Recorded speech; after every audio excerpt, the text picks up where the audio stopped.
मध्य रेल्वेच्या सोलापूर विभागाने आषाढी यात्रेसाठी पंढरपूर येथे येणाऱ्या वारकऱ्यांसाठी प्रवासाचे उत्तम असे नियोजन केले होते। विभागीय रेल्वे व्यवस्थापक नीरज कुमार दोहरे यांच्या मार्गदर्शनाखाली हे नियोजन पंढरपूर रेल्वे स्टेशन येथे करण्यात आले। महाराष्ट्राच्या कानाकोपऱ्यातून येणाऱ्या भाविकांना पंढरपूरकडे येण्यासाठी आणि पंढरपूरहून परत जाण्यासाठी विशेष गाड्यांची सोय करण्यात आली होती। पंढरपूर रेल्वे स्थानकावर लाखोंच्या संख्येने भाविक येणार असल्याने सोलापूर रेल्वे विभागातील प्रत्येक विभागातील वरिष्ठ अधिकारी देखरेखीसाठी स्वतः पंढरपूर येथेच उपस्थित होते। त्यापैकी वरिष्ठ विभागीय वाणिज्य व्यवस्थापक योगेश पाटील यांनी कटाक्षाने प्रत्येक नियोजनाचे निरीक्षण स्वतः उपस्थित राहून केले। त्यात प्रामुख्याने नियंत्रण कक्ष, स्टेशन परिसर स्वच्छता, पिण्याच्या पाण्याची व्यवस्था आणि भाविकांसाठी असणाऱ्या इतर सेवांची पाहणी केली। रेल्वे स्थानकावर येणाऱ्या भाविकांची सुरक्षा आणि सामानाची त्यांना हवी असणारी मदत याची संपूर्ण जबाबदारी विभागीय सुरक्षा आयुक्त आदित्य आणि त्यांच्या टीमने व्यवस्थितपणे पार पाडली। 24 तास सीसीटीव्हीच्या सहाय्याने प्रत्येक क्षणावर लक्ष केंद्रित करत होते। अभियांत्रिकी, टीआरडी, परिचालन आणि सुरक्षा विभाग यांच्या माध्यमातून 24 तास रेल्वे ट्रॅक आणि गेटवरून जाणाऱ्या पालख्यांना गेट ओलांडून देण्यासाठी मदत करत होते। रेल्वे विभागाकडून वेळोवेळी पॉवर ब्लॉक घेण्यात आला, त्यामुळे वारकऱ्यांना कोणत्याही प्रकारचा त्रास झाला नाही।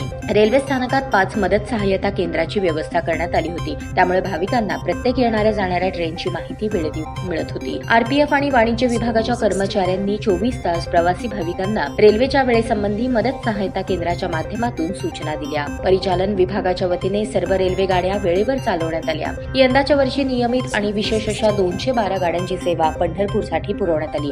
एकूण 1,66,000 भाविकांनी पंढरपूर यात्रेसाठी रेल्वेच्या प्रवासाला पसंती दिली। भाविकांना पुरवलेल्या या सेवेतून रेल्वेच्या तिजोरीत 87,02,000 रुपये जमा झाले। पंढरपूर येथील आषाढी वारीच्या अनुषंगाने सोलापूर रेल्वे विभागातील सर्व अधिकाऱ्यांनी परिश्रम घेतले। यामध्ये सहाय्यक वाणिज्य व्यवस्थापक सुदर्शन देशपांडे, लखन झा, सहाय्यक सुरक्षा आयुक्त दिनेश कनोजिया, सहाय्यक परिचालन व्यवस्थापक एलपी सिंग, सहाय्यक विभागीय अभियांत्रिकी पंढरपूर जनार्दन प्रसाद यांनी प्रत्यक्ष पंढरपूर येथे उपस्थित राहून नियोजन केले। रेल्वे विभागाच्या वतीने पंढरपूर रेल्वे स्थानक येथे आखलेल्या उत्कृष्ट नियोजनामुळे प्रवासी भाविक समाधानी असल्याचा अभिप्राय उपस्थित अधिकाऱ्यांच्या समवेत व्यक्त केला। ताज्या बातम्या पाहण्यासाठी प्राईम मीडिया न्यूज चॅनलला सबस्क्राईब करा आणि बेल आयकॉन प्रेस करा।